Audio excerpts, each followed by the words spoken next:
Time to do some sketchy shit. Doo-dah, doo-dah. Hope I get away with it. Oh, the doo-dah day.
Where did you come from? Where did you go? Where did you come from, Cotton Eye Joe? Hello. Hi, everybody. Is that a friend of yours, Joe? Think I met that guy at a convention once. Yeah. Once. I think I was that guy at a convention once. I think I'm you'd not have gonna chosen. make this. I think you'd have chosen better music, Mr. Bachman. That Cotton Eye Joe is pretty cool, but it's a goofy fun. Joe, look out behind you. Yeah, I know. Hold on, I'll be back. Good evening and welcome to the Thursday edition of Stupid O'Clock. I'm your co-host, John Scarborough, and with me is Dan Hollifield and Joe Bachman. And that other guy, well, who knows? He may or may not survive this encounter. Yeah, exactly. It's hard to add. Joe Bachman. Yes, sir. Explain your background for me. My basement. Oh, okay. So you're. Because you're wearing that yellow shirt, and I keep thinking you're at work. That's just because I'm too lazy to actually change out of it when I get home. Hey, Hey, I was in the military. I cannot tell you how many times I lounged around in BDU pants and a brown T-shirt. Okay, it's just Doing it today, aren't you? no. This is actually a gray T-shirt. Just Oh, okay. It looks brown on my yeah, I screen. know. It's the same reason my face looks red. It's those weird grow light things. Yeah, I used to have to wear that shirt too, Joe, but they're the ones we got wouldn't breathe. Yeah, these actually breathe pretty well. So Yeah. I mean, I had to actually wear a T-shirt underneath it in the summertime because to wick the moisture away. You know, So, I mean, it was time clock, shirt off. they wanted me to fill out a form as why are you leaving the military? And I guess because I'm old, didn't quite cut it, but um, and they wanted reasons why you didn't want to continue a military career, and one of the reasons was reflective vest and reflective belts. It's just that's ridiculous as hell. You're wearing a camouflage uniform, but they want you to wear a reflective belt. Okay. defeats the purpose just a little bit. Now I can understand Theory. if you're on a post and everybody's wearing camouflage uniforms, they're afraid you're going to get run over. So they want you to stand out a little bit. But of course, if there's a sniper or somebody spotting for artillery, um, I'm smart enough to stay out of the way of a vehicle. Mhm. But, making yourself a pop-up target just doesn't appeal to me. So one of the things that when I worked at NDOT that safety wanted us to wear if we were working at night were these little reflective leg bands, all about yay big, yay wide. And I asked the safety director once, I said, why do we have to wear these? CYA. He goes, well, make you more visible at night. I said, Jim, I wear a 5X vest because I like the vest to be kind of loose. Right. So I wear a 5X vest. I said, all those little leg straps are going to do is make them look down and go, what the hell is that? And then I'm going to get hit. Well, if they don't notice a 5X vest crossing the street, they should not be driving. If you're walking, the ankle lights blink. That's the idea.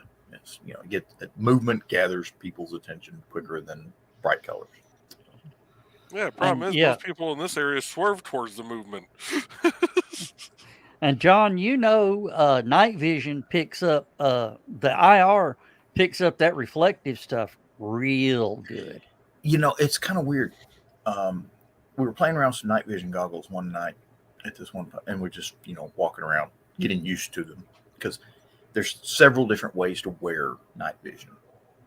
Okay, they got the headband thing that goes on your head, and then they got the helmet mount that pops down in front of you, and then they've got the new one, the 14. You can actually mount it on your weapon behind the sights and look through it while you're running around. And whatever sights, they've got all these neat whiz-bang sights that you can switch them to infrared mode so that you can see the reticles through the sights at night, which is pretty cool. But a bunch of our guys in the National Guard were wearing new BDU uniforms, which they're treated with a chemical that it's an IR deadener. You've heard of fabric brighteners, color brighteners in detergent. This is exactly the opposite. And what's funny about it is these people would walk up to you in uniforms, and I had the IR illuminator turned on the night vision goggles. Okay, so there's this little LED right in the corner of the light amplifying goggles that's putting out infrared illumination. It's exactly like that LED in the front of your TV remote. Mm-hmm. It's that small. Okay. But because you're wearing the night amplifying or light amplifying goggles, it lights up the whole area in front of you. You can read books and everything, but it's kind of cool. You can see that neat effect in people's eyes where their retina glows. There's a German word for it. I can't remember what it is, but you can see that. But what's really cool is you couldn't really see their uniform because of the IR deadeners. But all of their rank and name tapes and the U.S. Army tape and the patches on their shoulders and stuff, didn't have the IR deadeners. So when these guys were walking around the woods, you saw all these name tapes, ranks, and patches moving or bobbing around in the woods like an invisible ghost was wearing. It was kind of cool. Now, once the uniform's been washed 10, 20 times, whatever, It's those gone. IR deadeners fade out, and it's just cloth. I mean, it's more cloth. And most people, of course, don't use.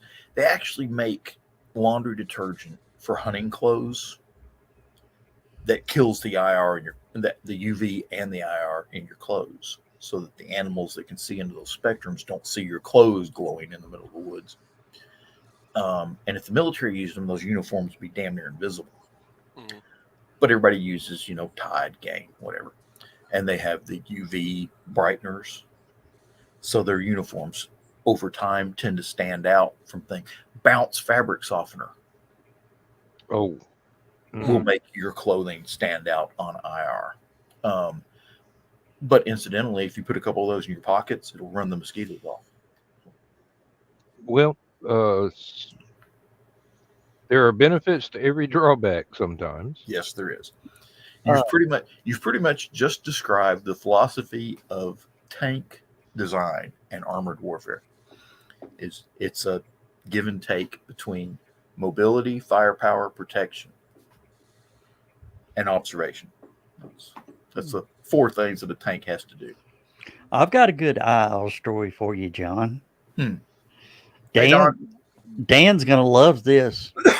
Back in my ghost hunting days, I had the Sony Handycam with the night vision.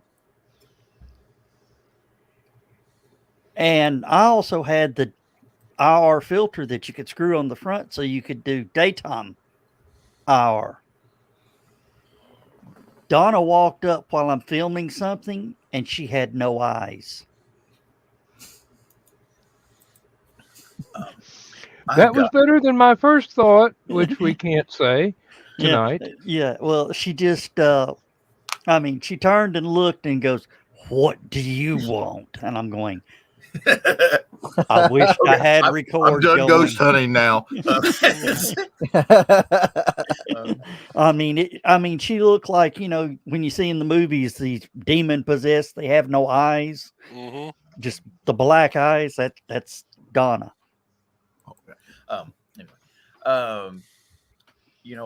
When we did night operations, everybody's wearing night vision.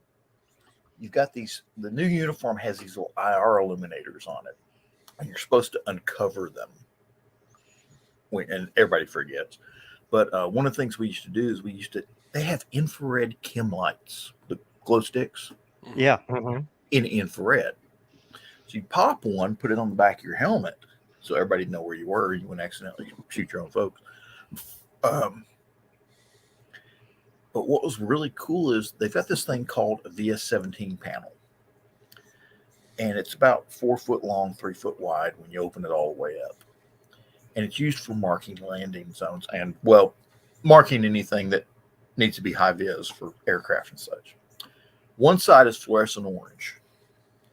The other side is this bright, I don't know what, it's some just weird design, pink color.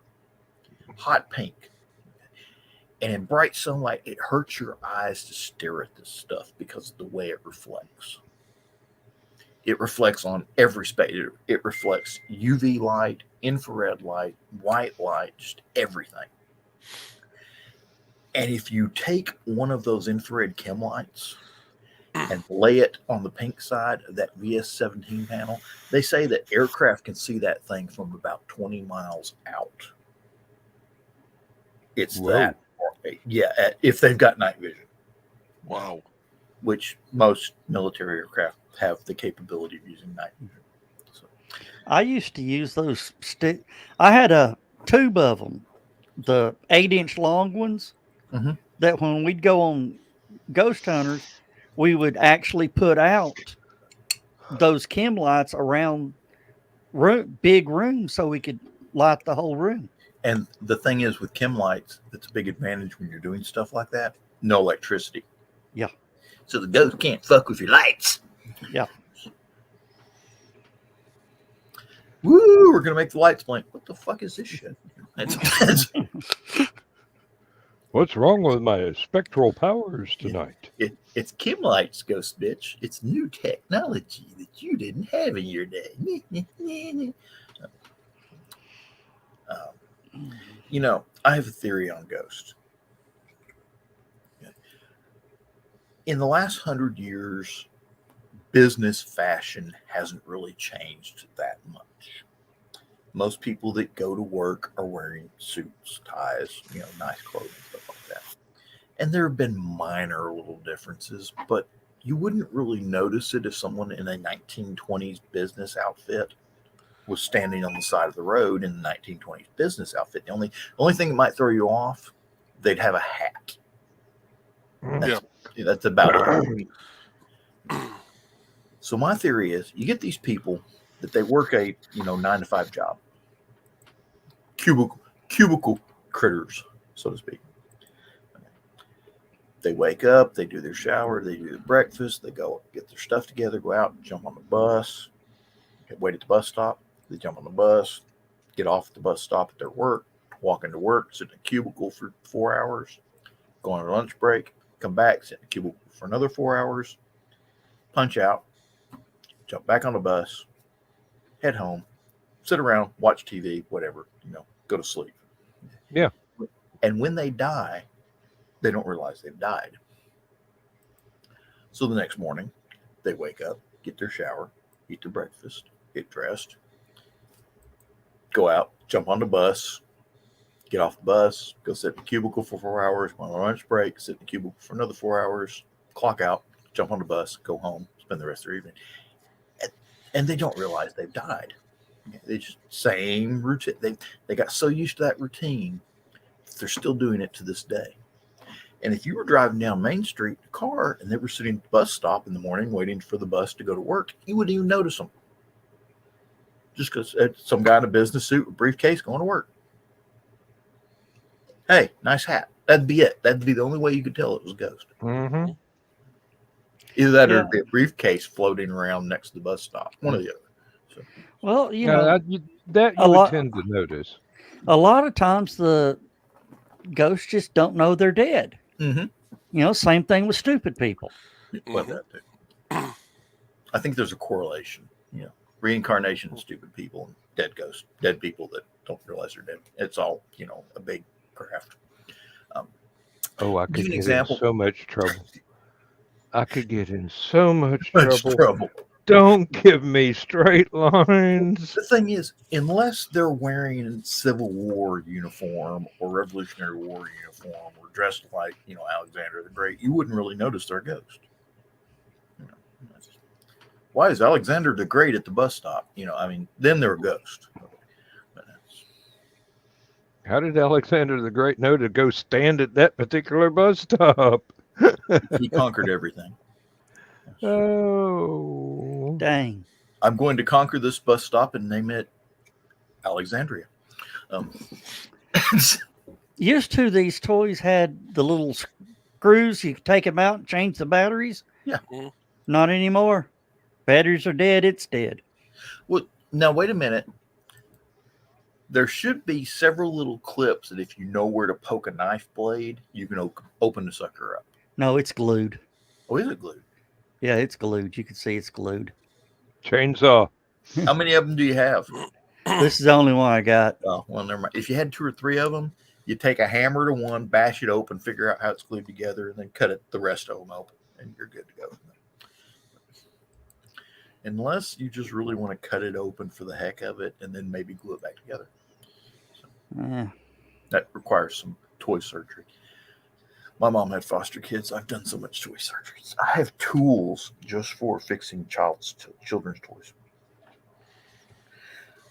Me too. All the fancy screw bits. I still have packs of batteries just for children's toys. Well, to be honest, about half my bedroom is full of my children's toys.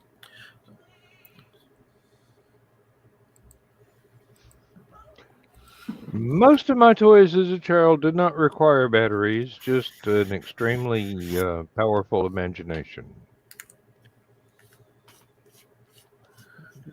Then again, some of them were from before batteries were invented. Get out of there. Matter of fact, I used to have one that belonged to my dad when he was a kid. I mean, it was before electricity was invented. Discovered. Let's say that. In use in a typical domestic environment.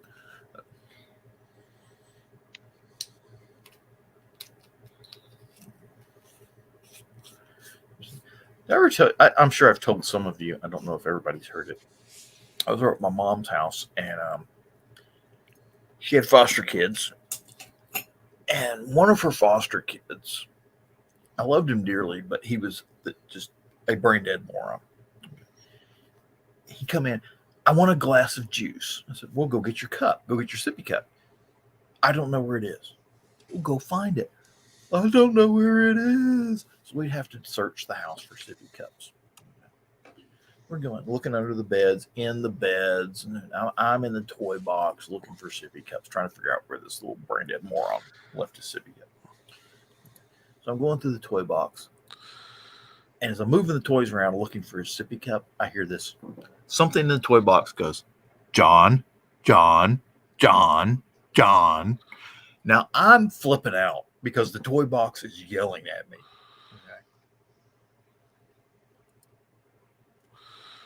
Okay. And I dig around. I finally find out what's making the noise. Somebody had donated to these children. They get annual donations of toys, especially around Christmas. Somebody had donated a talking Jesus doll. Little button on the back. If you hit the button, it quotes Bible verses. Okay. I've still got it here. And the thing was, something was pressing the button, and it was starting to quote John 3:16. For God so loved the world that he gave his only begotten Son, that whosoever should believeth in him shall not perish, but have everlasting life. Well, because the button was held down, it wasn't just pushed. It kept starting that verse over and over again. John, John, John. And what's funny is sometimes I can actually get it to do that still. So Jesus talks to you. Had I come across that, I kept he would have been nailed to a cross for a second time. That's what amuses me about Catholics. They believe Jesus is coming back to claim them all, but they keep little emblems of him nailed to a cross. Do you think he's going to want to see that when he comes back?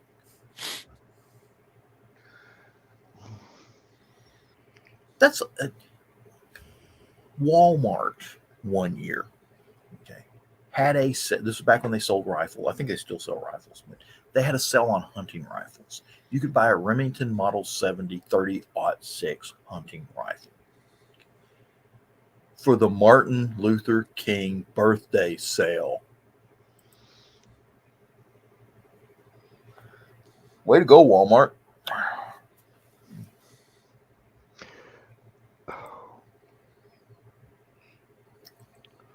Oh.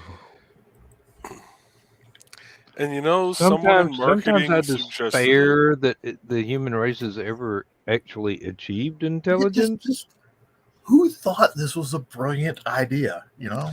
Well, it's not just someone in management, obviously. Well, it's not just who thought this was a brilliant idea. Who the hell gave the stamp of approval?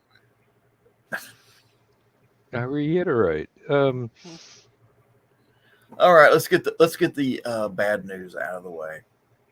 Okay, they found out that the Titan submarine that was diving on the Titanic wreck site imploded. Okay. And the bad part is, it was diving on Sunday. Okay, it got to a certain depth, and something went wrong, and the submarine imploded, meaning they died instantly. Bang. the Navy heard it happen with, back in the old days, they used to call it SOSUS, which is the sonar underwater something. Mm-hmm. But it's a chain of listening devices they have set up, and using the computers that are connected to the SOSUS network, they can triangulate where these sounds were. Okay, the Navy knew about it the moment it happened, pretty much, and when they heard this bang, once they heard that the submarine was missing, they said, "Yeah, they're dead." They knew. Okay. They may or may not have told the Coast Guard. Okay.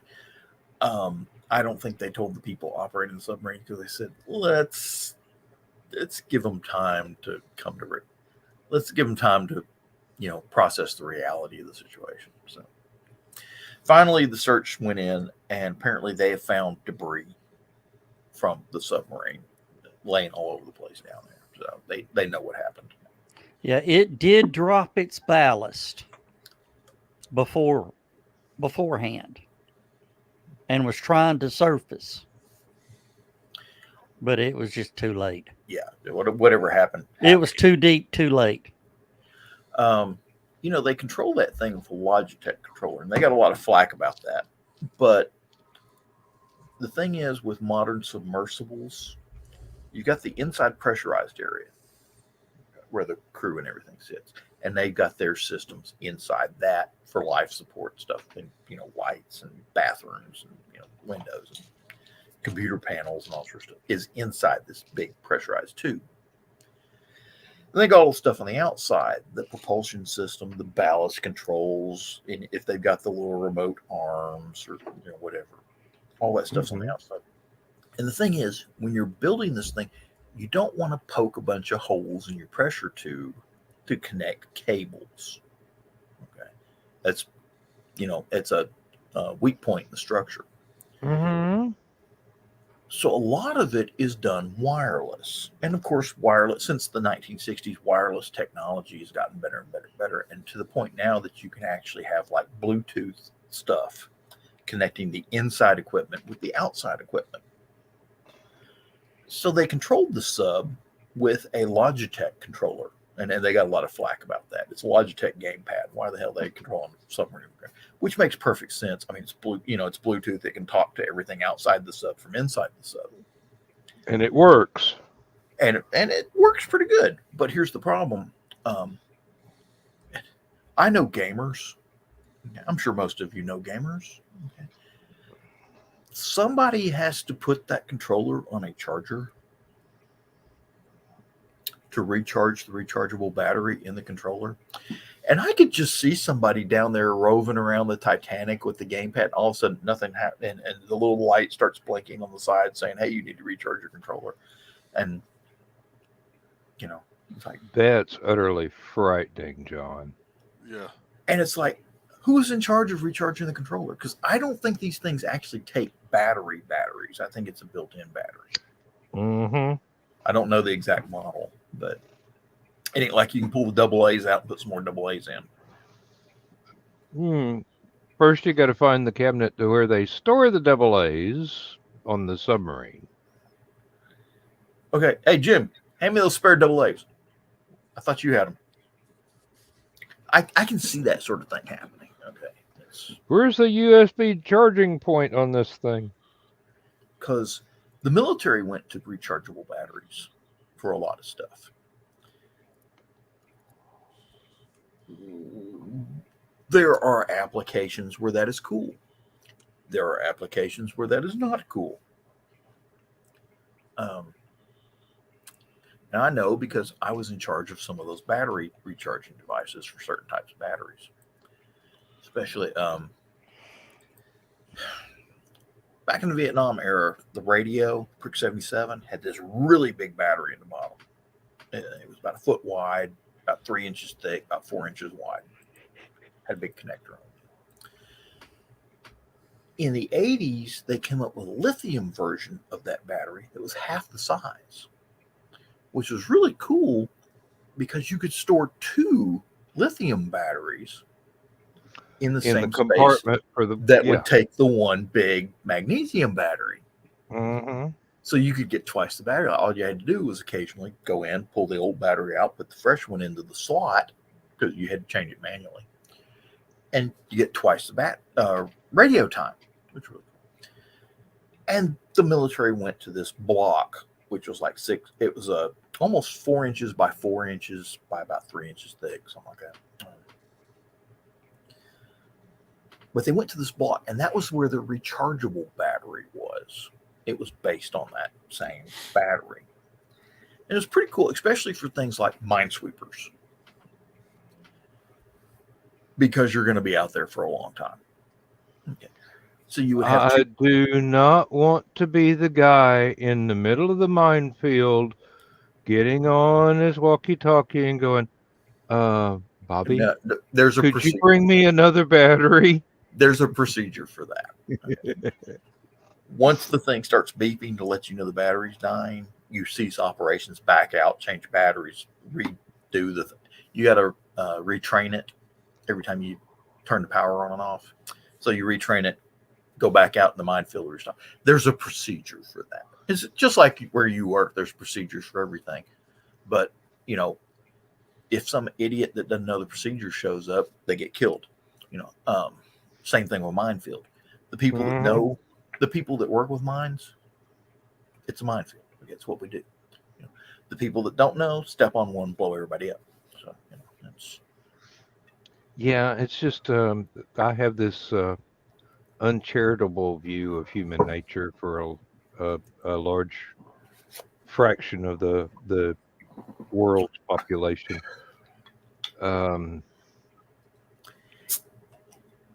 Remember, I am from a generation to where when the color TV camera started going haywire on the moon, one of the astronauts hit it with a hammer. So that was the reason the rest of their mission footage was filmed in black and white. To give you an idea, okay, everybody thinks minefields, and they are dangerous if you don't know it's there. Okay. Once you know it's there, okay, it's not quite as dangerous because you know to avoid it or deal with it, one or the other, depending on what your job is. To give you an idea of how dangerous minefields are, Mel Brooks was a light combat engineer in World War II whose job was to defuse landmines. Okay, I'm wrapping my head around that one. Yeah, exactly. And he's still alive. I mean, so he's supremely intelligent, but never struck me as being particularly graceful or adroit. You ever wonder why he's got such a great sense of humor? Because he used to defuse landmines for a living. I mean, trust me, once you've done that and survived, you've got a great sense of humor. Because everything else after that is trivial as hell. Mm-hmm.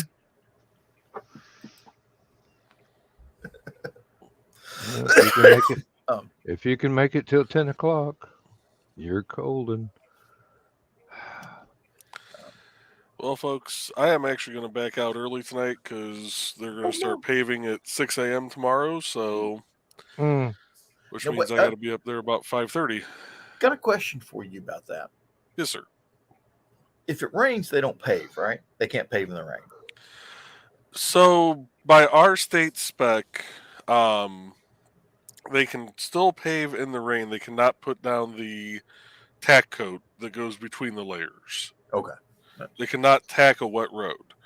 As long as it's already been tacked, they can. So once it's been packed and they put down the fabric sheet or whatever, they can throw the asphalt on top of it. Right. So in this case, for our roads here in Indiana, we'll do a couple different layers of stone coming up. The last one being called a separation layer. Generally, on top of that, you'll have open grade asphalt, which is a drainage layer of asphalt. And then you'll have your base, intermediate, and surface. Right. between the open grade and the stone, there's nothing. It's just laid right on top of it. Right. And then in between each layer of asphalt, they'll put down an asphalt emulsion called tack. And it's just a very sticky, just, Tar. yeah. It's a very light It's coating of tar. Velcro for asphalt. Yeah. And that's actually what it sounds like when you're walking across it. Is you'll hear your boots go, you know, and if you're not paying attention, you go to turn too quick, and your boot is stuck to the asphalt, and you're hopping on one foot trying to get back to it. Or trying to get your foot back in your boot. Right. Okay. Which is why I tie mine down quite. Combat engineers have to know this stuff. Mm-hmm. We're not that kind of engineer, but we may have to assist that kind of engineer. So when you become a sergeant in like combat engineers, you have to know about bitmousse and gravel and all that, and all that sort of stuff of laying asphalt, basically. Do y'all do any layers of chip seal between asphalt? No. Now we will chip seal some of the roads here.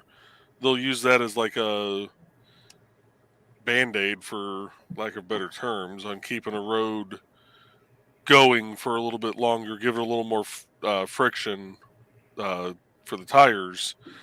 But they'll generally do that about 5 to 10 years into the life cycle of the road. For those of you who don't know, chip seal is basically like kitty litter that you glue to the road. And that's the best determination. For all intents and purposes, yeah, that's exactly what it is. Well, the city learned the hard way, chip sealing a secondary road when this guy in a Dodge pickup truck cleared one house and hit another house and knocked it off the foundation. Ooh. Now, interesting, we see that a lot in Tennessee, the chip seal, because of Signal Mountain and Lookout Mountain. For a minute there, I thought you were talking about truck flying off the road, knocking a house off the foundations. Yeah, I could say, hey, it's Tennessee. Anything could happen. Well, he was running from the law, but doesn't look too good for them Duke boys. Yeah, and the road had this nice little turn and drop. On chip seal at 100 miles an hour, the tires just don't stick. Was it fresh chip seal? It was a month old. I was saying, because if he ran through it, like when we've done it up here, because our NDOT's maintenance department is who normally does the chip seal. Joe will know what I'm talking about when I say this. Hey, Joe. Yeah. You remember that Camaro that ran off the road and wrapped around the telephone pole? Yeah. And they buried it. Had it up on the top of their record company for forever. Yeah. It went off this curve in the road, went airborne, turned sideways, and there was a telephone pole. And it hit right on top of the cab part of the Camaro. And the back end and front end of the Camaro wrapped around the pole until the top and the hood and the trunk touched each other at over 100 miles an hour. It was a convertible also. No, it was not a convertible. Yeah, it was. It was a convertible. No, you can see the roof wrapped around it. I mean, well, anyway. There were two. It was so bad, they couldn't retrieve the bodies from the vehicle. They couldn't get the vehicle off the telephone pole. They had to cut the telephone pole out on the top and bottom of it and take the whole thing with them, with body parts still inside. Ooh. And I think there were 4 people in the car when it happened. 2. 2? There's only 2? Yeah. And what happened is they were drag racing, and they were in the lead, and the guy was in a pickup truck, bump drafted them, and it just went. And it sat on top of the Mosteller towing service. towing service for a long time, but they sold that building and it got turned into several things. And strangely enough, you know how a lot of these old buildings, they'll have like, pawn your car title, and then they'll have a Mexican restaurant. And then eventually, guess what? Another towing company bought the building. So it's back to being a tow company again. But Mosteller moved over across the interstate to a new building, and they've got the big, they graduated up from small tow trucks to big tow trucks. And I don't know what happened. For a long time, it sat in the dead vehicle yard behind the old business. They had it on top for a while, and then they had to take it down for whatever reason. And it sat in that yard and you could actually see what was left of it on Google Maps for a long time. And then, of course, they moved. I don't know what happened to it after that. So, hey, Joe, you know people. Find out what happened to that damn thing. They took it down and they've buried it at an undisclosed location. Would have thought. But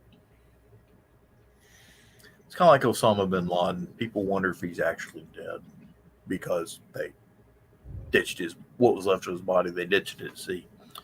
And supposedly they videotaped the whole thing, but they're not going to show anybody the videotapes. There's a bunch of people think that no, he's still alive. He's the guy controlling Joe Biden by wire. No, not really.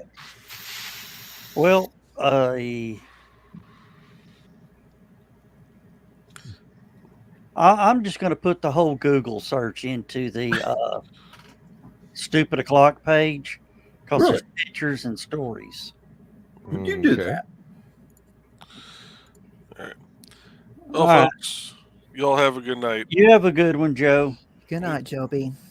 See you guys later. Night, Joe. All right. I'm going to throw my thing up. Joe, I'm going to punch the button. You bring it up. And Give me just a second. Okay. Or are you doing something? If you're doing something, do something. But we can wait. Okay. I don't know how many of y'all have been keeping up with the Ukraine war and all that sort of stuff. But the military has this, U.S. military has this thing called the Switchblade drone. Okay. And they've been giving them a lot of them to Ukraine to use. It's a light anti-armor weapon. And it's a little tube, looks like a small mortar. And you get out there and you run the controller and you launch this thing, soft launch it. You fly it out, you find the tank, you fly it into the tank. It's got a shaped charge warhead that blows holes in armor from the top, which is the weakest point in most armored vehicles. Everybody hears about it, but nobody's actually ever seen one in operation. Ukraine posted a video. I don't know how they did this. It's pretty cool, though. But they've actually got a picture of some of the drones in operation. All right. There we go. The first drone you'll see is just a little commercial drone that they're using to spot target. I'm going to try and sound that. There we go. Yeah, you can take it full screen. Can I? Yeah, I can. There we go. Okay, that's here he is setting up the little drone. There's the controller. And let me see here. And, here they are driving around to wherever they're going. And let's see what he's doing. They're carrying American M4 carbines, so I'm thinking this may be one of the special forces. Now there he is setting up the Switchblade drone.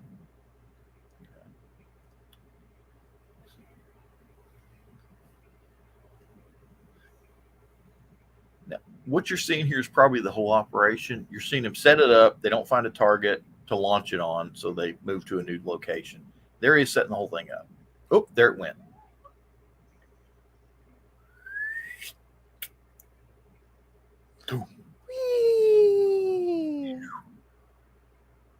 Yeah, I'd say they just killed about $3 million worth of hardware. Wow, this is a pretty good, it's a really good compilation. Oh, I can't believe they recovered them and used them again, though. They don't. You're just seeing several hundred of them being fired. So, whatever. But But that's pretty cool. The only problem with it is it's widescreen, and because you posted it on whatever that was, the FaceTime or whatever the hell it was, it's this instead of being this way, it's this way. So that's I really wish they could have fixed that. You know why they can't do that feature?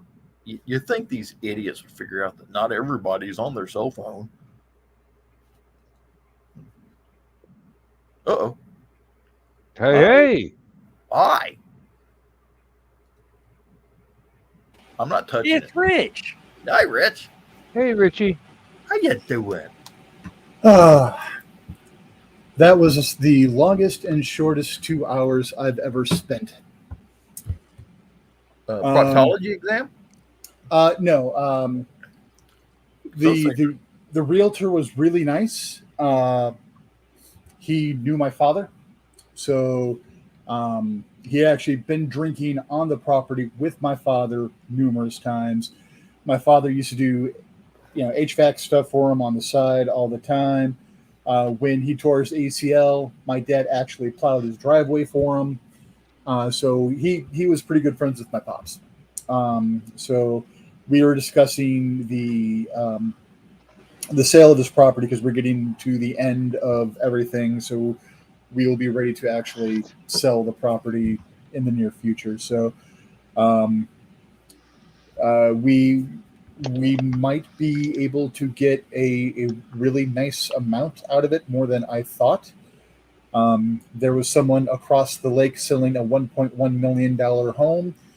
Someone wanted to give that person $600,000 just so they can tear it down and build it anew. And the people were like, this is a 6,000 square foot home. 600,000 is not going to get us 6,000 square feet anywhere else. We need that number to come up a little. Maybe not up to the 1.1, but we need that to come up a little. So with people willing to sell or to basically buy $600,000 lot that they still have to tear the house down on, tearing my dad's house down wouldn't be nearly as difficult because one, it's only about 2,500 square feet, and two, it's wood construction instead of all brick with an indoor pool, which is what that 1.1 million across the lake is. So we're like, yeah, we were expecting that. We were expecting a fair price for it because of the area, but we're like, okay, we're willing to throw our hat in the price range for that. Everyone can pay off all their current debts and live quite comfortably. But anyways, he knew my dad, so we sat there, we chatted, walked through the house. He told me what he thought we could do as far as things go. And also he is going to email me a bunch of resources for things like Got Junk. I guess there's one place around here that's called Junk Vets or Vet Junks or something like that. And basically they come, they grab all the crap out of the home, and then they sort stuff out that, okay, this we can scrap and get money for. This we can resell. This just goes to the dump, type of the stuff. And then the proceeds go to veteran organizations and stuff like that. So, yeah, it's stuck walking around that house and talking about,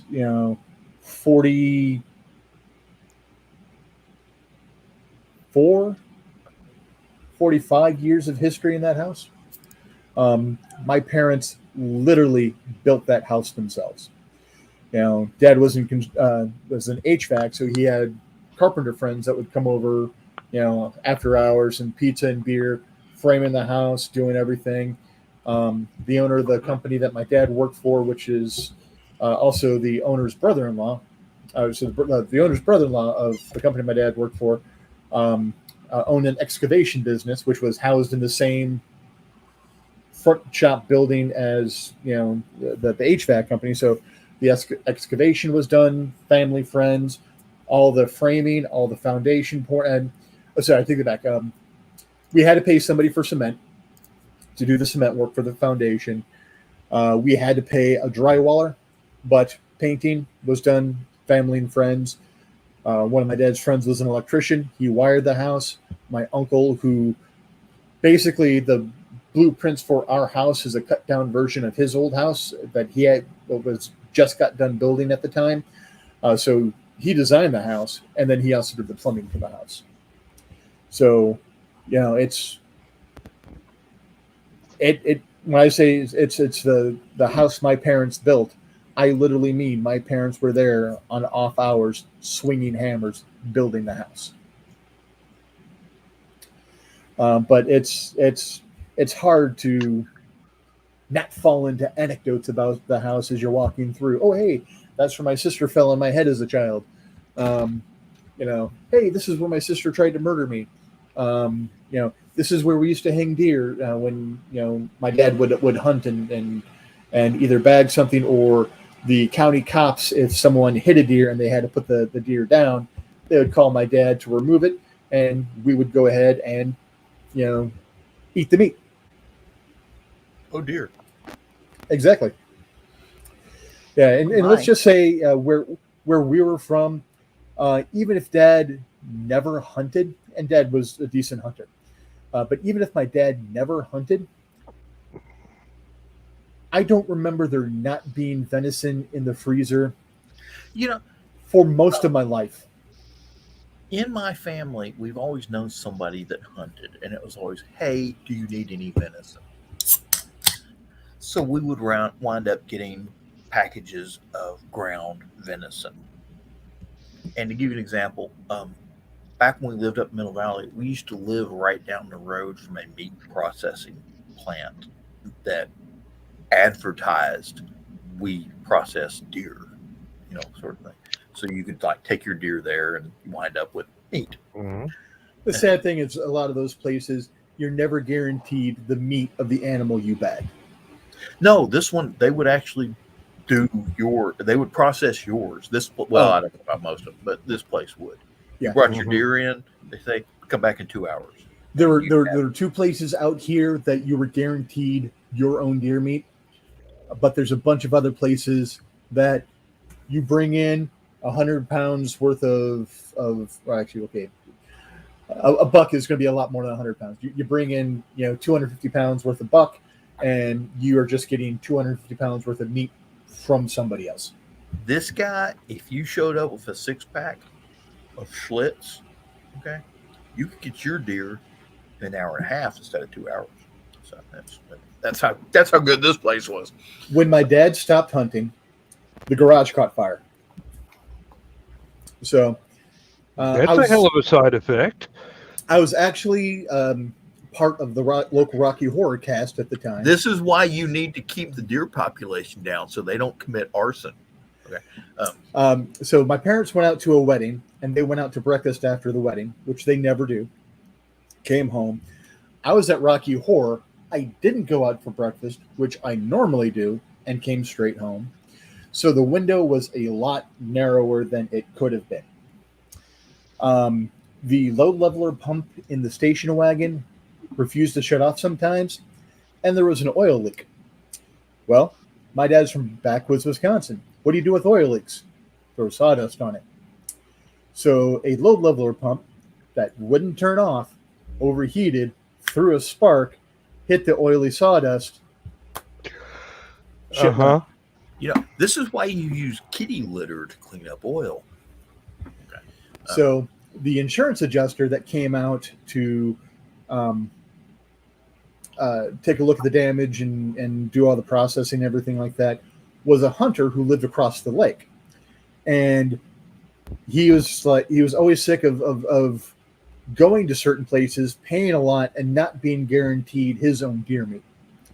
He found out that because he looked up on the wall, saw that there was a head taxidermed with the paws hooves, and Dad's bow on it that Dad actually bagged that deer with. And he's like, "Oh, you hunt?" Talking, and yeah, we process too. And he's like, "Really?" So from that day forward until he stopped hunting, every deer that he bagged, he would bring to us, and we would process it for him, and he gave us half the meat. Cool. You know, you just gave me a business idea right there. 'Cause only problem is I have to buy one of those bandsaws. Mom processed just as nuts. I had a friend, and Joe knows him, Mitch Lashman, and his Oh. family. Yeah. And his family, were contractors. They did they worked on houses, carpenters, and all sorts of stuff like that. It's kind of fun. His shop, where they did the work for them, they had a shop with saws and stuff like that. Their bandsaw in their shop, they bought it from an old butcher shop. It was the bandsaw they used to cut through all the bones on all the carcasses and stuff. Yeah, if it'll cut bone, it'll eat wood like Yeah, it'll eat wood like it's nothing. And it's butter. the only difference, I mean, it's a bandsaw. The only difference is the blade, basically. It's just a big deal. But they, strange enough, his mom, somehow or another, this butcher shop went out of business, and his mom owned an antique store. They had the scale. In the middle of her kitchen was this old antique butcher's block that was like 100-something years old. And according to law, these butcher's blocks they used in the butcher shop back in the day, the top on it was like 8 inches thick. But every so often, after cutting all the meat all the time, it would wear the wood out with all the meat juice getting into the wood. They'd have to shave off like half an inch of it every year, which is why it was 8 inches thick. Makes sense, yeah. Because after about 5 years, it was only 3 inches thick and wasn't as good of a chopping block because you had to bend over more to chop the meat. But they Put longer legs on it. Exactly. Actually, I was thinking, okay, then what you do is you create a butcher block jack. No, actually, the bolts that hold the legs on are adjustable.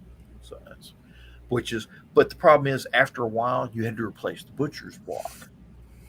After 5 years, whatever. So they still had it in their kitchen. And I don't know which butcher shop they got it from, but this guy must have been popular because this thing was beat all to heck. But they had cleaned it up real nice. They sanded it down really good by hand, sanded it down, and oiled it.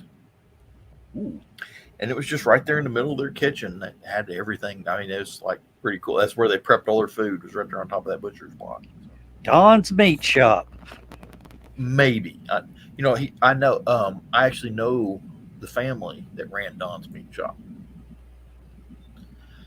Is it still up there in Middle Valley? I don't get up there anymore. Yeah, it used to be right there at Hickson High School, but they moved out, and they're further up the road just past Middle Valley. I think it's up there by my mom's old church, which is way up past not Middle Valley Brook. Yeah, near Gann Road, if I remember. No, not that far up. Not that far out? Okay. Just past Big Ridge Road. Okay. Yeah, now these guys here have no clue what we're talking about. No. I'm thinking about something else entirely. I'm sorry. Because I'm listening politely. It's not geography I'm familiar with. So there were 2 really good meat markets in Chattanooga. Don's was in the north, and then there's one down on Rossville Boulevard. Ed's. Is it Ed's? Yeah. Ed's Butcher Block. Yeah. Okay. And oh my God. They've got steaks that are like 2 inches thick, and they've got the jumbo baking potatoes that are like the size of a child's head. Okay. And they're just, man, I don't know where they get these potatoes, but they're incredible. And they have stuffed pork chops and stuffed standing rib roast. Damn it, John, now I'm hungry. Me too. and I haven't eaten much today. So yeah, how you doing, Kiri? I'm all right. I'm just waving good night to Carl. Oh, Oh, good night. It's good Carl. night, Oh, Honestly? Oh, good I'm night, sorry. Carl. I have not been looking at the comments because I've been running my yap. All right, it's my turn to. Oh, well, you turn 2 then. Um, Don't so forget anyway, to turn Undo your the mic seatbelt off. first. so some of you may know I've been gardening, and I've got my squash. I've got 6 some more squash. million pounds of peppers. No, actually, I've not done a lot of. I have, I think, 4 jalapenos, but I probably tomorrow I'll probably have 4 or 6 more. Um, I have some nice looking squash. This rain, I don't know what it is about rain, but the squash just explodes.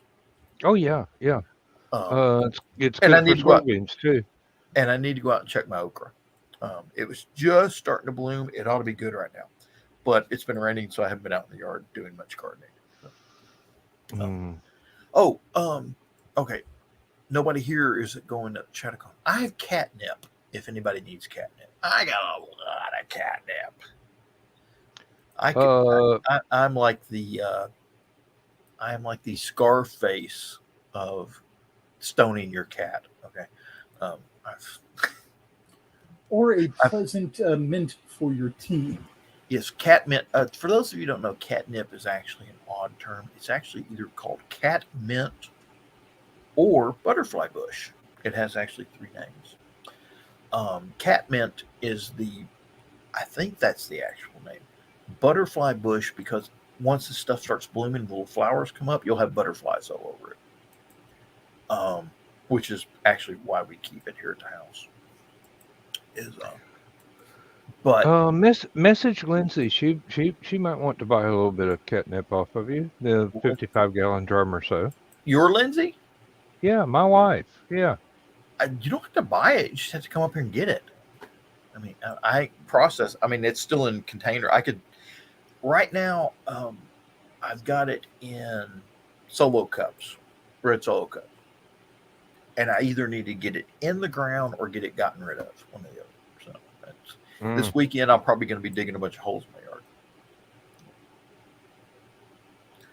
I may not touching that line. So not touching that line. I haven't killed anybody yet, and anyway, I'll probably line the entire back fence with catnip. I got to get some peppers, and I've got a tropical milkweed in the ground. In the ground. Oh, monarch butterflies are going to love you. Yeah, I've got it all over the place. We did it last year, and I was shocked. We actually managed to cultivate 2 butterflies our first year of planting stuff. A lot of the cocoons don't make it. We had probably a dozen cocoons in the yard, but only 2 of them actually made butterflies. This year, I'm hoping for better. It's kind of Barry bought a 1-pound bag of tropical milkweed seed and spread it all over the yard where he wanted it to grow. Nothing came up. I took a handful and planted like 3 or 4 seeds in one seed starter. I had out of the 2 dozen seed starters I did, they all sprouted with at least 3 plants in each one. I got tropical milkweed everywhere. He's like, no, sure. And he's just like, he has this thing, kind of cool, really. He planted Georgia State wildflowers. It's this bag of seed you can get of various wildflowers. Mm-hmm. And you spread it out wherever, and all this stuff starts growing. Last year, the only thing that really took off last year was the chicory. We had chicory. Oh, yeah. This year we've got gorgeous chicory. It just started. This last rain we got, last couple of days of rain, the chicory started blooming. I've got pink flowers all over the backyard, and they're not the size of a quarter, but they're everywhere. They're all around. Apparently, they like water. I didn't know chicory liked water. Mm-hmm. But apparently, wherever there's water in the yard, this stuff's growing like crazy. So we got that on. We've got I'm trying to remember what it's called, Indian blanket something. It's a beautiful little yellow, orange, red flower, kind of like a daisy, Yeah. but more petals. Yeah. And we got lots of daisies. And we had poppies come up. I didn't realize that was a Georgia native wildflower. I'm walking in the yard. Of course, I'm big on that military trivia. So, Flanders Field poem and stuff like that. Yeah. I'm walking through the yard. I look over and that looks like a poppy. I go over and look. It is a poppy. We got poppies in the damn backyard. So anyway, when the milkweed blooms, it's about 4 or 5 feet high, spreads out about 2 to 3 feet, and it gets that's a moderate size one. Yeah. Yeah. Well, I mean, seriously, I've had to pull up the damn things that were 8 feet tall. They get these little yellow, orange, red flowers, and they're small. Not as big as a dandelion bloom, but they're they get them all over the place, and it's very colorful, but it's mostly dark green leaves. That's what the butterflies are after, the dark green leaves. But we had some last year. It's kind of funny. He planted that, and we got a couple of blooms from it. But I planted that entire row of fence line with peppers. So I had habanero peppers and jalapeno, and all these different peppers.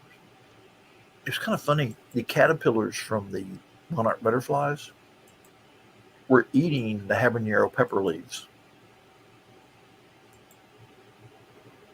which I didn't think they would do.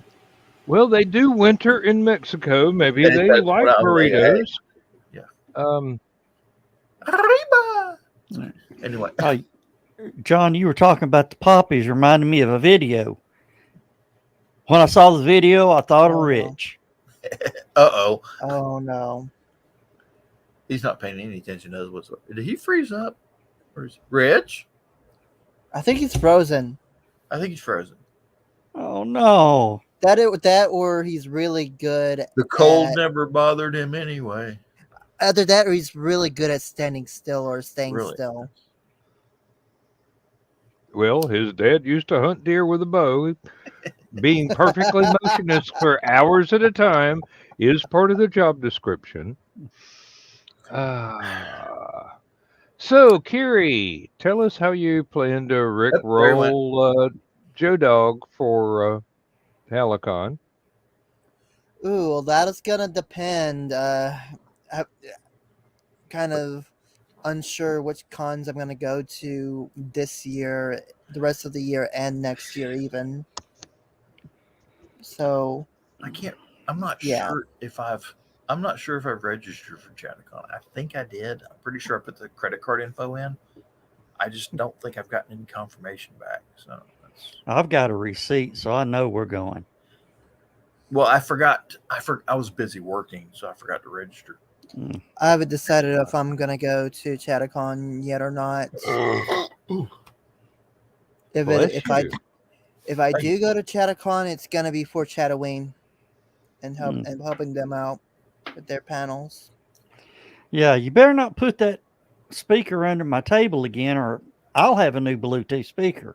I actually misplaced it somewhere at MetropolitanCon. I don't know where it disappeared to. I'm gonna have to find it. I'll be back momentarily. Oh my goodness. Now, evidently Lindsay is on the short list to be Consuite staff at LibertyCon next year. That's cool. 2024. So we will be getting early notice about room registration, and we've already got our memberships rolled over from this year, so that's no problem. And Rich is back. Yes. Welcome back, Richie. Yeah. Processes were hijacking my computer, so I could hear everybody. I was on a tab. I couldn't get back to StreamYard, and nothing was allowing me to get through to anything. And it looks like I probably just roboted. No, you're still good. No. No, John was talking about poppies, and it reminded me of a video that I tagged you on about a poppy field in Slovenia or wherever. A The flock of geese? yeah, Oh, swans. the wild swans have eaten over 5 hectares of poppies, Yeah, and some of us Big know what and is made from stone. those. and they Uh, couldn't fly away. Some of those are prescribed things that are made from those. Yeah, and the yeah, so some of those swans and geese are going to wind up as a Christmas dinner if they don't figure out how to move again soon. Yeah, well, they they had to have a special permit to remove them, and they went in and literally picked them up and carried them out. the video Took was them, hilarious watching these things try to fly. Getting yeah. maybe 6 inches to a foot off the ground and then just crashing horribly. Other people will probably be looking at me thinking, why is this man laughing so maniacally and filled with so much glee at watching swans crash? It, Oh, I enjoyed it. I enjoyed it a lot. My wife probably would have been like, Richard! But they're not sure if once they go through detox they won't come back. They have to move them pretty far away to make sure that they're not coming back. But then again, maybe they were so high their time there, they won't remember the way back.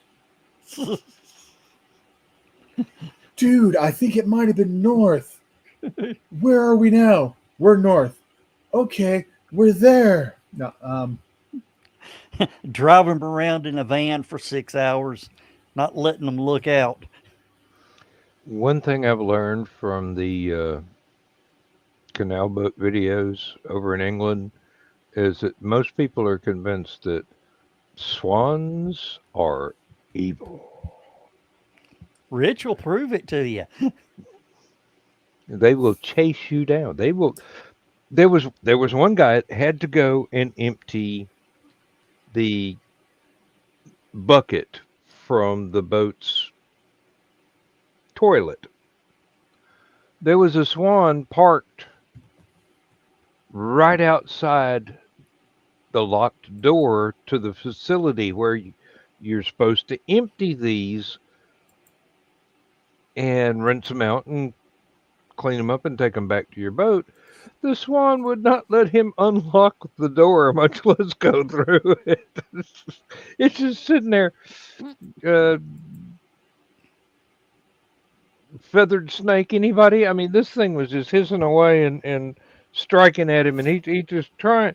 And the darn thing was like half his size.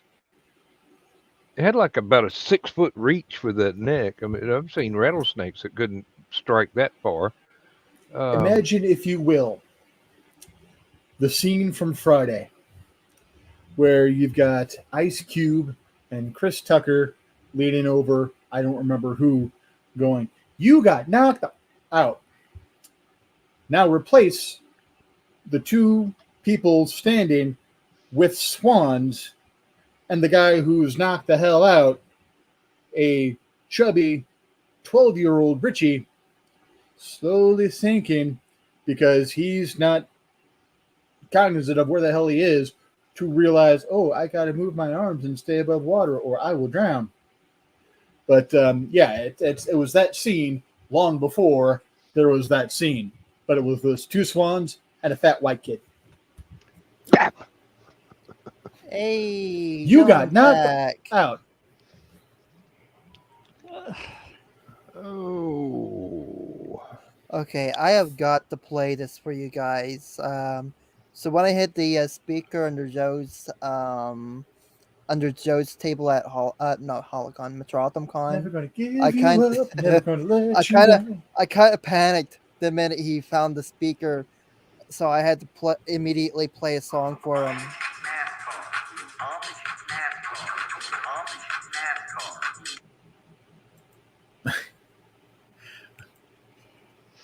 You're gonna get us banned You know we can't play music on this show because unless it's mine.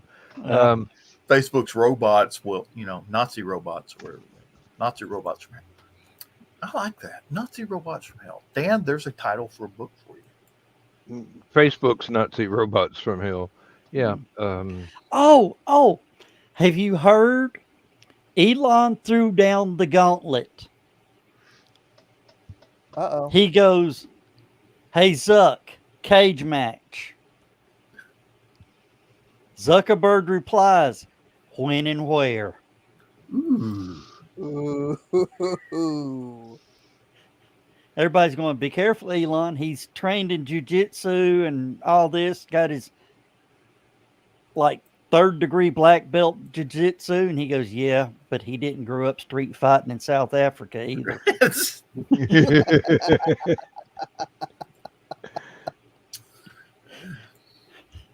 I will pay What to go is to it that with the fight. influx That would be of like the comic book ultimate. artists? Do you remember Celebrity Deathmatch? Yeah. Yes. That's it. They need to have like the live action version right there. Okay. Oh yeah. What are you doing, Rich? I'm trying to figure out why in the past day I've had like 8 comic book artists be like, "You want to be my friend? Do you write comic?" No, I write other stuff. I would Because like you to write said comic comic books. book and Facebook heard you. I You were nice to Nick. That's all it took. And a horde of wannabe comic book artists showed up. Friend. Okay, that's the better way to do it, there, Kiri. All right, computer guys. I tried to salvage that dead hard drive that screwed up my desktop computer because of a Windows Because of update that was Microsoft. not successful. I've got it. I've got it plugged into the streaming computer. I've got, what program is it?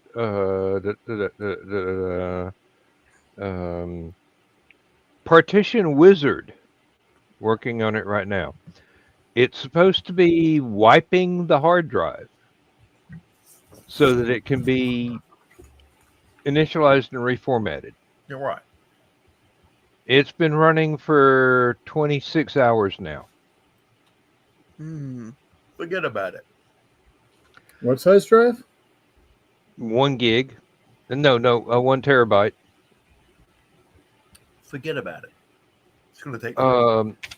Now, the only reason I'm doing this is because this is the only program I can get to access the drive.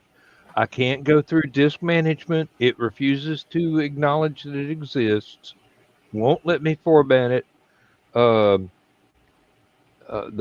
Windows Explorer will not even see it. Do you know how to build an electromagnet?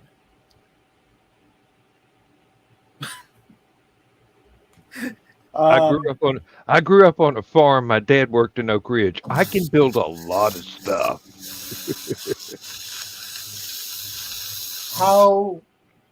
Is there a percentage bar to tell you how far it's allegedly gotten on that drive? It got to 66% yesterday, and it's still there. It has, let me look. It has 2 operations left after it completely. It's supposed to be writing zeros in every sector on the disk. The operation is called wipe partition/disk, and it's still at 66%. And this is 7 out of 9 pending operations. The first 6 went in like an hour. And it's just right here on 66% and still there. Sounds like it's still scrubbing the hard parts of the disk. I'm thinking so. I Googled it and it said sometimes this can take 24 hours. Easy. So I'm already on 26 hours. It's no big deal. I leave that computer running all the time. You've got a 1 terabyte disk drive, and it's going to take. And the thing is, if I'm not mistaken, I may be wrong. Rich can correct me on this. It's the small files. Getting rid of the big files is pretty easy. It has to go in and like take out each individual small file, and that one takes forever. So this was. It depends on the size of the chunk it's trying to take out, but it's solid state and not like the old, platter driven. So the solid state drives don't have to sit there and go, okay, this piece of this file is here, this piece is here, that piece is here, like it is on a traditional mechanical drive. Right. You don't have to defragment. So that's why. Yeah. Right. But even deleting is because it's just putting information in the most available spots. Sorry. Tilt your chair slightly to your left. Okay. Yeah, stop there. Okay. Oh, wait. Oh, sorry. Wrong button. There we go. That's yeah. Okay. I keep forgetting the main and the fan can cause quite a bit of amusement. I'm easily amused. What can I say? But one of the problems with this is it was the boot drive for Windows on the other computer. Let me do this real quick. So it's going. We're not programmed to boot from this drive, but we're not programmed to show you this drive so you can format it. So I had to pull out this. I had to move Rich because the long-haired people are on the bottom of the screen, and the people with the beards are on this side of the screen, and the people without beards are on that side of the screen. So yes. Hey! I've only had short hair for a week now. It's welcome to the club. Okay. My hair was longer than Kiri's last week. Damn hippie. Although mine didn't have a color, it was more the printer ran out of toner before it finished printing. But well, no, white is all the colors. You have all the colors. Well, I heard that at you. Sing a rainbow. No. I was just thinking. Well, the little girl that cut my hair did show me the back of my head with a mirror, and I'm going, Captain Picard look is coming real soon.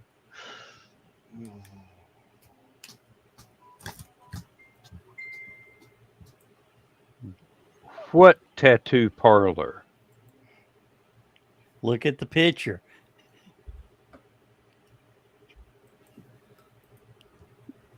You don't move that fast, Joe.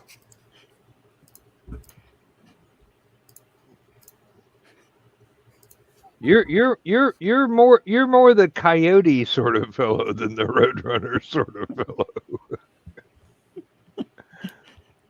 Dan hasn't looked at the picture yet. Wile E. Coyote, super genius. Womp womp. Hey, I like the sound of that. I'd almost get a tattoo for that. Oh. Okay.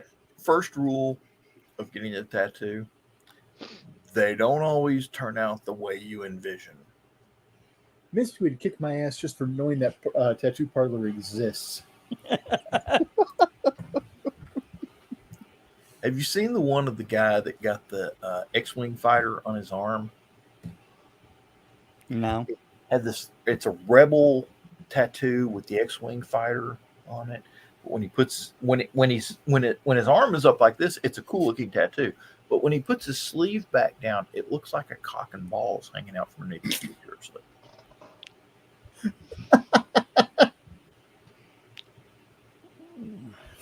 I'm sorry. I'm sorry.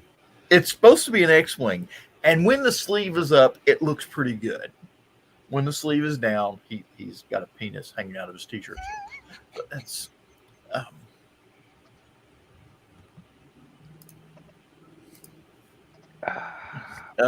I just so y'all know, I'm not hallucinating.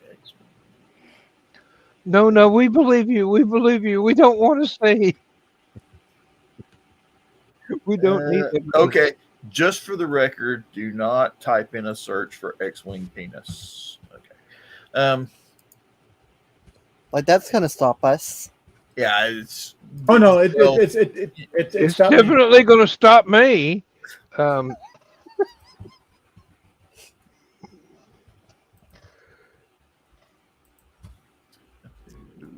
Oh, and please don't type in a search for mothership and misspell something.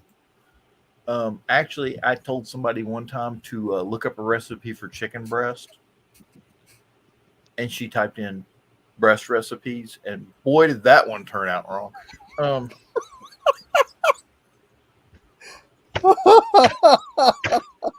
Hey, check your spelling when you're Googling up grandfather clocks too. Yeah, there you go.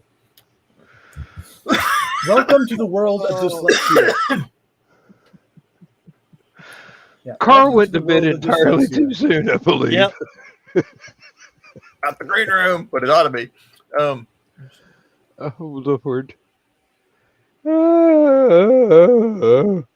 Then I'm still got to work tomorrow. I've still got to do my show tonight. I cannot find that picture, and I've tried like 5 different searches. Okay, I can call off tomorrow, it'll I'm show not up on going the to, internet eventually. but I can.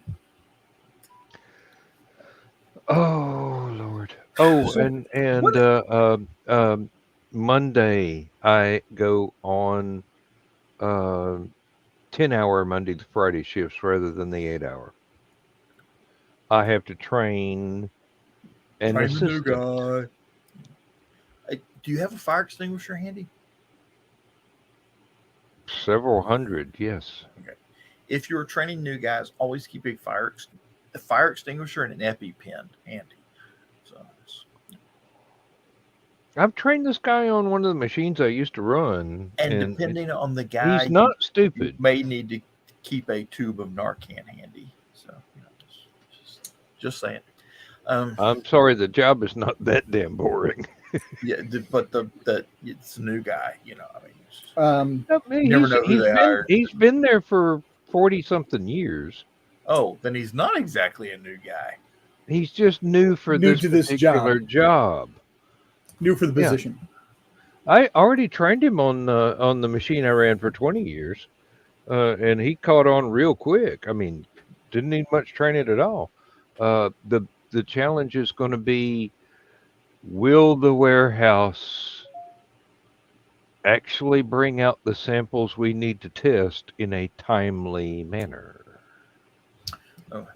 Otherwise, we just got to stand there and go, well, we would be doing something, but we're depending on the kindness of strangers. Do any of you know first responders? Yeah. Any of them that work the ambulance, ask them if they've ever had to use O2 therapy. So for psych patients up around here, occasionally they would get to the hospital and people would be trying to figure out why there's this green mark across their forehead. And they were a psych patient who got a little too rough and they needed O2 therapy with the O2 canister. Bap. Bong! Well, no. Slept like a baby. The operative term is kabong. El Kabong. Percussive Draw maintenance. McGraw. Yes. Yeah, percussive maintenance. Yes, you'd be amazed at. You'd be amazed at how many people on the face of this earth I think would benefit from percussive maintenance. You have no idea how many times a hard restart of my brain, not necessarily with an O2 canister, usually applied with several feet of air and pavement. Reset me. Yeah, them bicycles is rough. No, pushing or being pushed off of roofs, falling off of a car that accelerated from 0 to about 30 in the space of half a heartbeat. Not even half a, all of a sudden, I'm like, hey, there was a car under me. Oh, Oh shit, gravity works. Are any of you familiar with an artist, a musical artist known as Graham Parsons? Yes. the name's very familiar. Okay. I can't place anything to it, but the name's familiar. Used to be with the Birds Mm-hmm. back in the day, and then wound up starting another group or helping to start another group called the Flying Burrito Brothers. Yep. Among other things, Among he's Wasn't had there a the long and checkered career.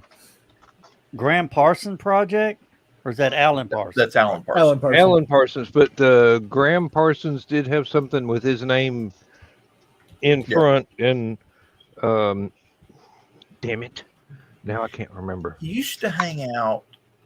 Had beautiful album covers. He used to hang out in the desert, outside of. Oh, with the horse with no name. Yes. Well, no, that. But anyway, he used to hang out. He got tired of doing the whole star routine, and he used to just go out to this place out in the desert. And I'm trying to remember the name. Something Rocks. I'll remember in a minute. Anyway, he used to go out here and hang out in this little hotel out in the just middle of nowhere desert thing, and he used to love to and just cool as jets, and get drunk, smoke a lot of dope, take a lot of drugs, things like that. And he wound up having a drug overdose. And apparently, this girl who was hanging out with the time decided to give him ice cube enemas to wake him up from a drug overdose. That'd wake my ass up. Apparently it did. And he was doing fine for a minute, but the problem was he kept saying I need to sleep. So they put him in a hotel room, had somebody watch him. The problem is when you overdose on these particular type of drugs, they need to keep you moving. They need to keep you up, awake, and walking around. And nobody did that. So they let him sleep and he never woke up. He went to sleep and his breathing got ragged, and eventually somebody called an ambulance and they got him in the hospital, and just in time to declare him dead. I have seen a documentary about this. I know the park and the hotel from the documentary, and I always thought, yeah, this is the Hotel California that's famed in song. Pretty much. Yeah. There's something about the park or monument or whatever it is. There's an obscure species of frog or fish that lives in a pond in this place, and something. Yeah. And so anyway, he dies, and the problem is his father or his stepfather was a piece of crap, money grubbing person. If he could get him buried in Louisiana, that would make him a Louisiana citizen. And under Louisiana state law, everything that he owned would go to the next male heir or something like that, which would have been him.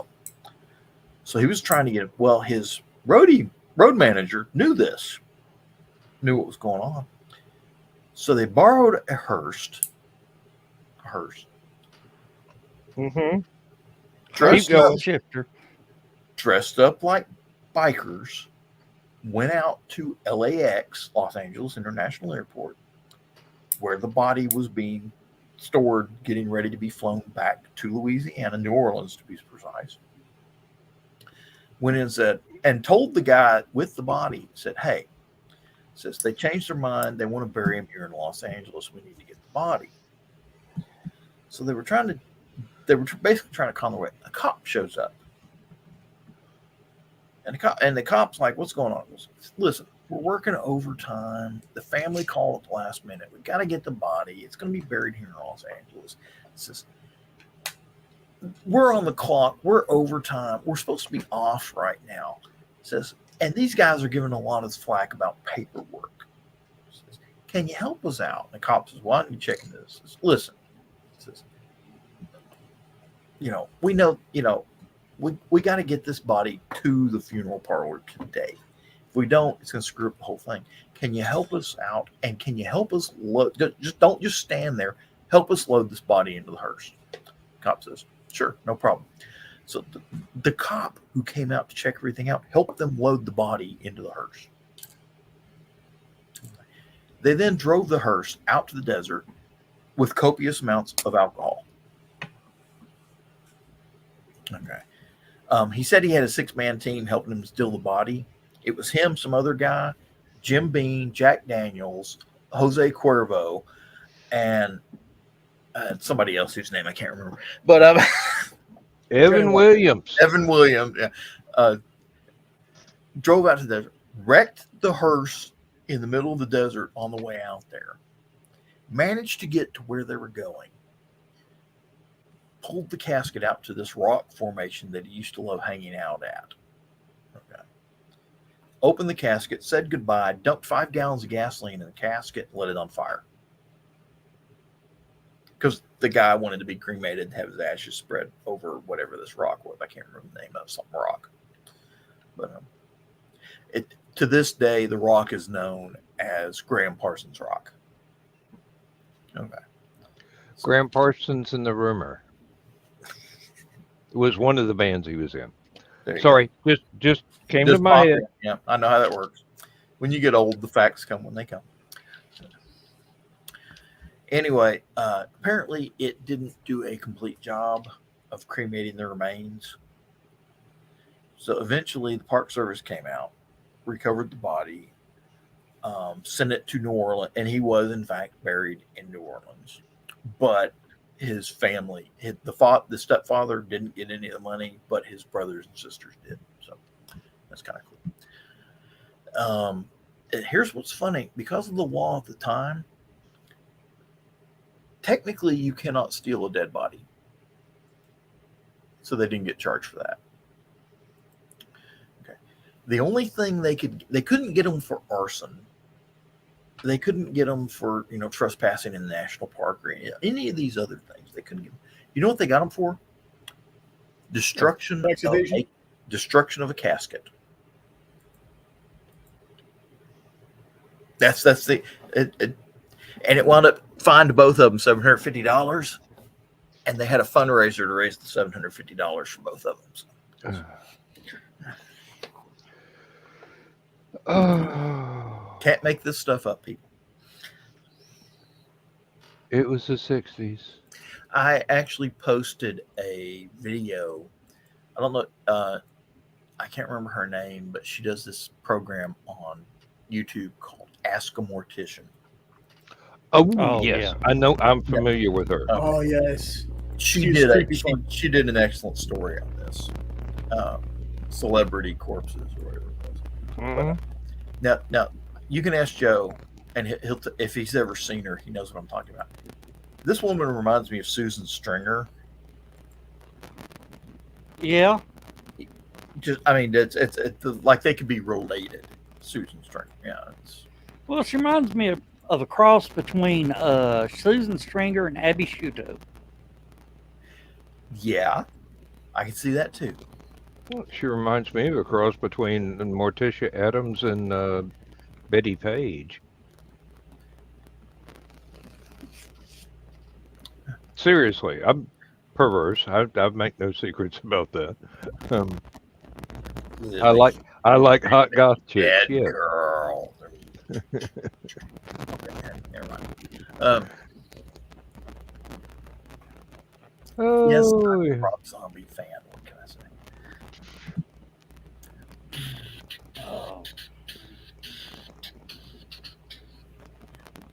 See, Rich knows what I'm talking about. I can tell by the way he's bobbing his head.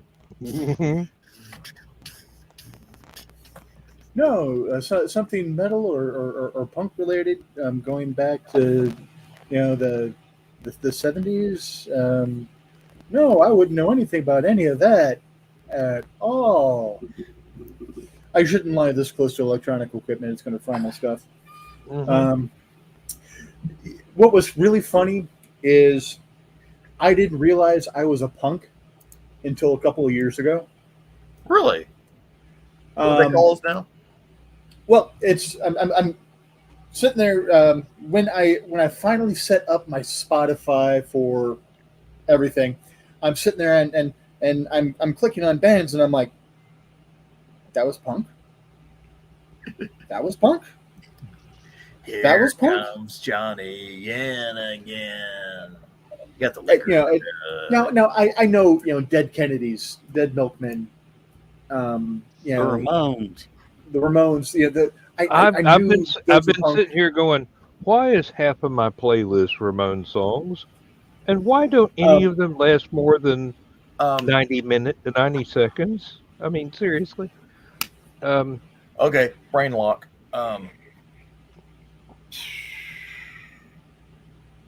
Misfits. Thank you. Okay. Oh yeah. Okay. Yep. Know that one too. Okay. Let me try and But yeah, final dredge this cataloging. out of my back of my brain here. Might need a pickaxe. Finally cataloging all this stuff. I'm like, oh wow, I was a punk. I just didn't dress it. Yeah, then you weren't really I punk. I just dressed, Dungeons and Dragons nerd. Which, speaking of, Dungeon punk. I recovered a Precious from Dad's house. Didn't grab the bottle to go with it. I'm just like, no one else is grabbing this. I've always wanted the Crown Royal dice Dice bag. Okay. I'm on several grilling sites for grilling food and stuff like that. And Kamado Joe, we got one of the big ceramic grills, and I've got a Traeger electric smoker. And somebody on the Traeger group, apparently Crown Royal takes their whiskey barrels, grinds them up, turns them into wood pellets for pellet grills. And you can grill your food with whiskey infused oak pellets. So Crown Royal sells cooking pellets. And I posted on the group. Do they sell them in the Crown Royal bags? I posted on the group. Is anyone else disappointed that these don't come in a velour bag with a gold drawstring? And it's like, Hey, I'm sitting here trying to figure out how I can convince the folks in the next town over that have got this facility for burning railroad ties to switch over to the Crown Royal oak barrels.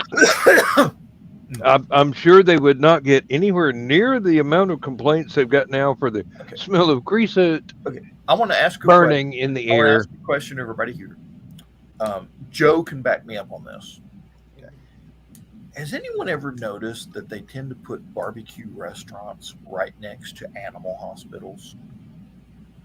No, but I've noticed that they tend to put them right next to railroad tracks around here. Here comes Dawn. Get ready, John. I'm trying to. There is a. Bring her up. I'm early.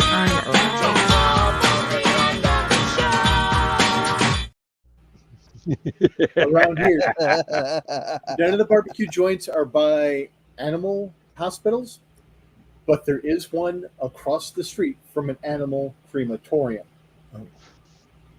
Well, wait, that's just no. There used to be an emergency. That's just wrong. There used to be an emergency animal hospital on Amical Highway, and it was it shared a parking lot with a barbecue place. They moved the animal hospital to New Digs down the road. It's VCA. But strangely enough, the one down here in Catoosa County, which is the same company, shares a parking lot with a barbecue restaurant. I'm like, how cruel is that? You get a sick dog or cat, take them to the vet, and all day long they get to smell hickory smoking ribs and pulled pork barbecue. And it's like, Never mind. Human nature can be so Guys, cruel. I'm gonna have to go. Oh, Um, you I'm- can't go. I need to talk to you before we end the show. hurry up, because Okay. I'm gonna have to. I need to get some sleep because I got to get up early in the morning to go. What are you planning for I tomorrow? get here and he leaves. I see how it is, Joe Dog. I haven't been Yeah. here for how many weeks? What'd you say, John? I'll be right back. Okay. What are you doing tomorrow, and what does our audience need to know to show up and buy stuff from you? Well, being it's sold out, there ain't really much. Oh. Of course, Saturday, if you're in town, we will be at Patton Parkway. I still call it Patton Parkway. Me too. It's They want to call it Patton Park. it's right next to the Patton building. Patton Plaza for Summerween. Summer Wing, yes, like Gravity Falls. They're celebrating Halloween in the middle of summer. Yeah. Do we have to carve watermelons? Do I need to go buy watermelons? Yes, they're doing watermelon carving Okay. contest. Just check. John, if you want to show up for that, you're more I thought welcome. you said you. Yeah, that's what we were supposed to talk. Well, I told you we'd talk about it Thursday. Here we are. Mm. So you wanted me to show up for now. That's on Saturday, right? Saturday it starts at 6. So I don't We need gotta- to help you. I don't need to help you tomorrow. No, Good, because I got gardening tomorrow. you got what? Gardening. I gotta Oh, take I plants. thought you said guard duty. I said you retired. No, gardening. I'm putting Okay. plants in the ground. And because it Yeah. rained, the ground's nice and soft. Best time to do it. So, Yeah, Saturday we'll be there at 4. Saturday. I'll get in touch with you probably tomorrow. Okay. And I don't want to go down there and pay to park, so I'll probably come up to your house, park, and go in with you. Well, the thing is, I'm leaving from Liberty. Oh, Yeah. Just call me tomorrow. Don't text. Don't call. I know what call means. I used to have a telephone on the wall. All right. I'll holler at y'all later. I got to go. I'm about to fall Good night, asleep. Joe I'm Dog. gonna Good night, Joe. Fall All right. asleep. See if we Bye. can. Fall asleep.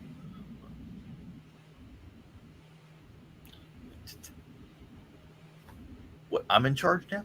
Jesus Christ. How bad Yes. does this get? Well, I can leave. I distinctly remember the first time that I was considered to be adult supervision. I'm like, who the fuck figured this one out? You and somebody just a little bit more adulty.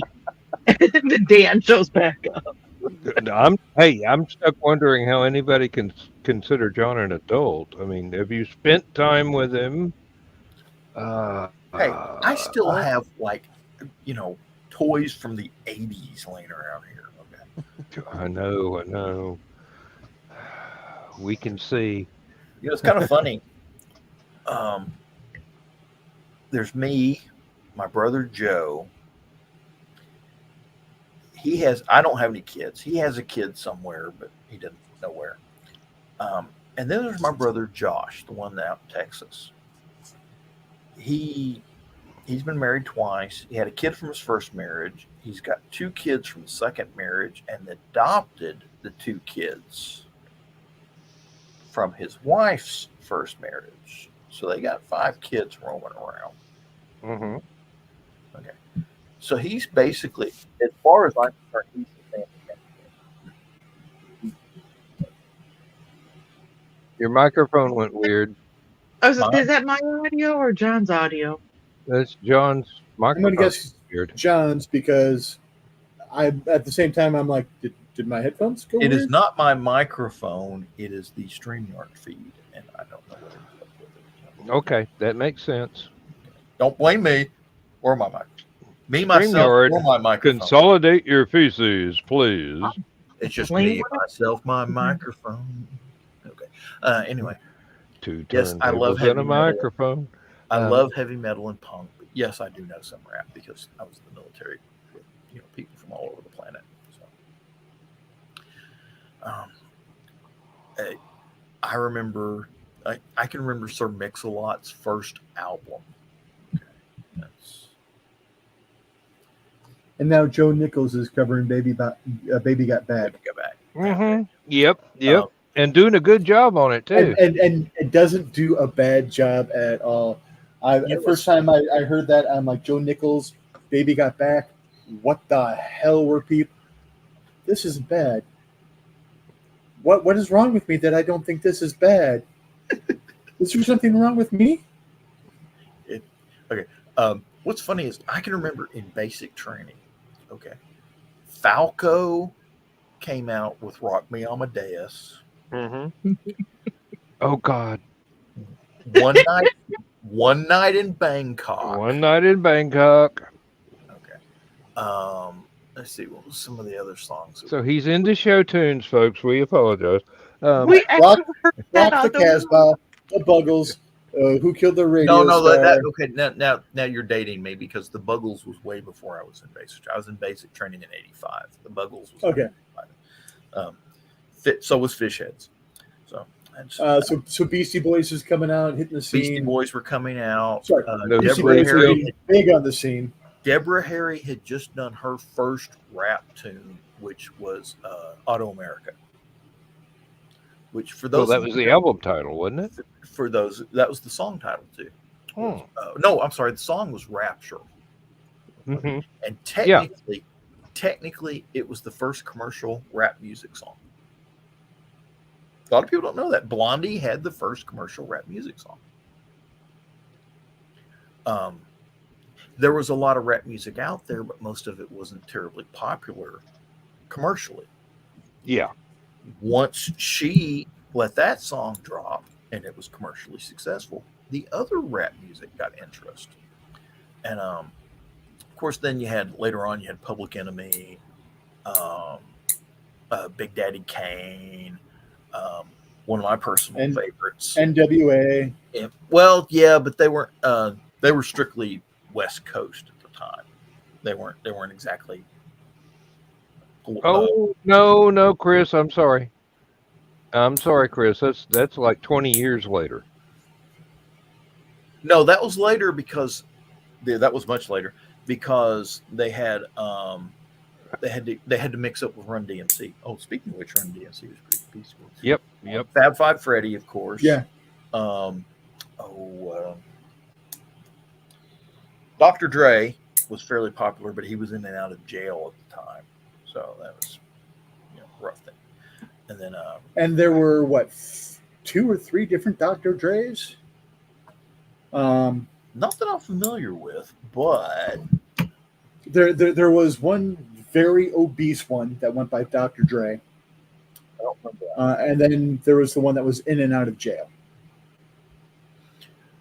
Yeah, and Chris, I wouldn't consider the original 1973 version to be rap. But we can. It was an helpfully inspiration for a argue later that, rap but- song. Yeah. Yeah.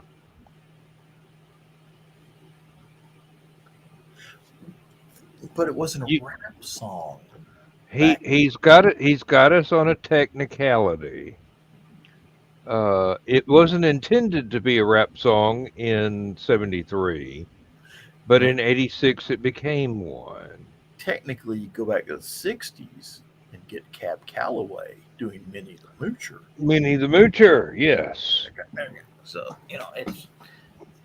Oh, you can go back to the '40s and get some of the stuff. My boomerang won't come back. Well, you've got chants and ballads that go even way back longer than that. Even Oh, but Arlo Guthrie, the ballad of Restaurant. Reuben, the ballad of Reuben Clemso and his strange daughter in the key of A. Of course, what was the one Arlo Guthrie song about the pickle? The pickle song. That was. I know the lyrics. I'm not gonna repeat them, but I don't remember what the title was. I just want to ride on my motorcycle. I don't want.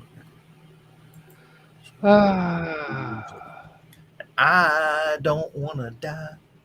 I just want to ride on my motorcycle. it it's a shame.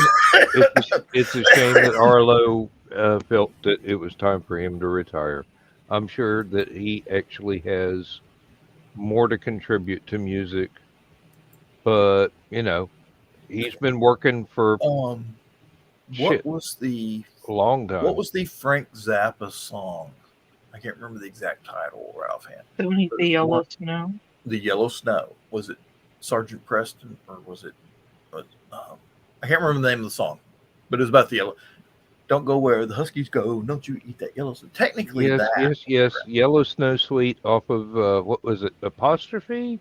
Yes, apostrophe. I do believe. Um, it was Yellow Snow, uh, St. Alfonso's Pancake Breakfast, uh, and at least two more shorter pieces, all tied together into one narrative.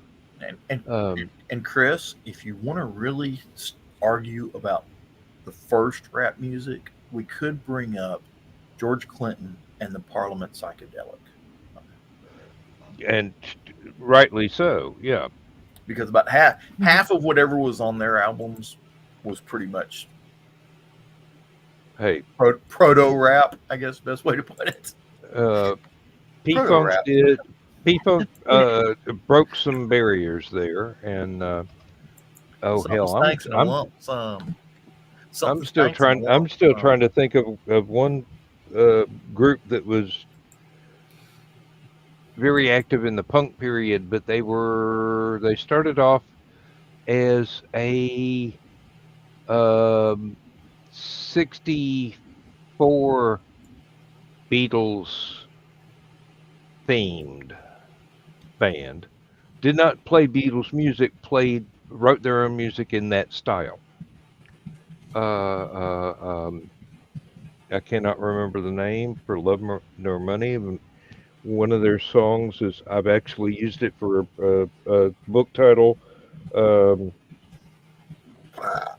good lord, guys, it's time. it's And did you about get that one? time.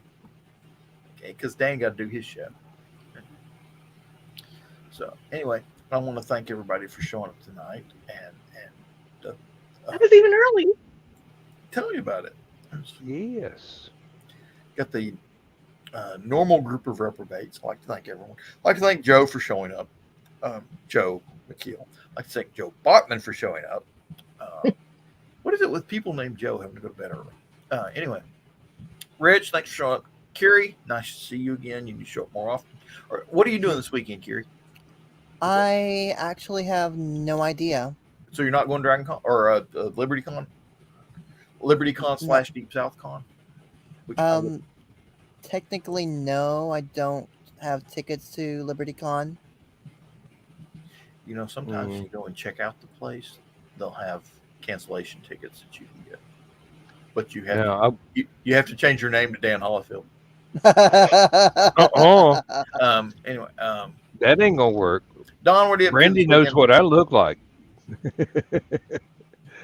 Anybody that is going to LibertyCon, please go to the Three Ravens panel. Yes. And or else. I would love to know whether or not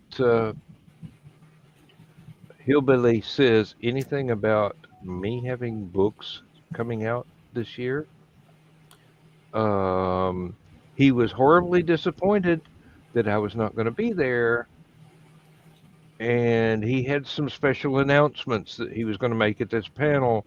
And I'm hoping against hope that it's finally my turn for stuff to come out. Say good night, everybody. Good night, everybody. Good night, everybody.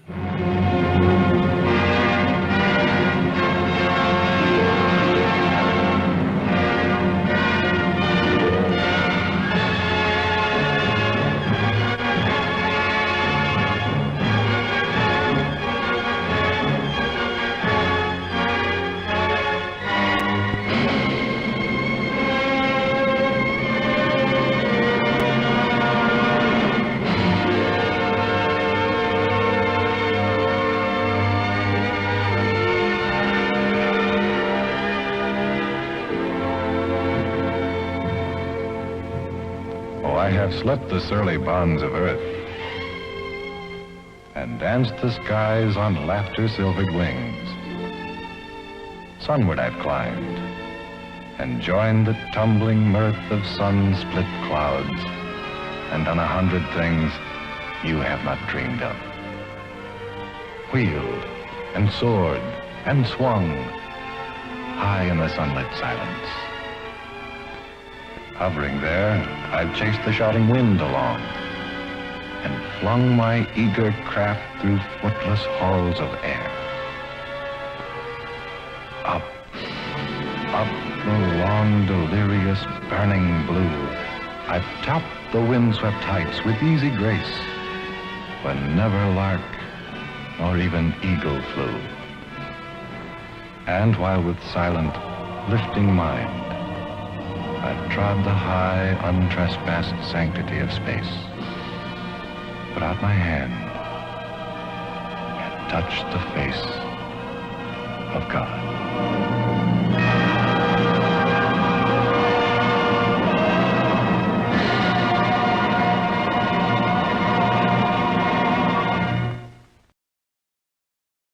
Did not get away with it. Fuck, fuck, fuck, fuck. If there's a wiener on that monitor, I swear to God, Stu.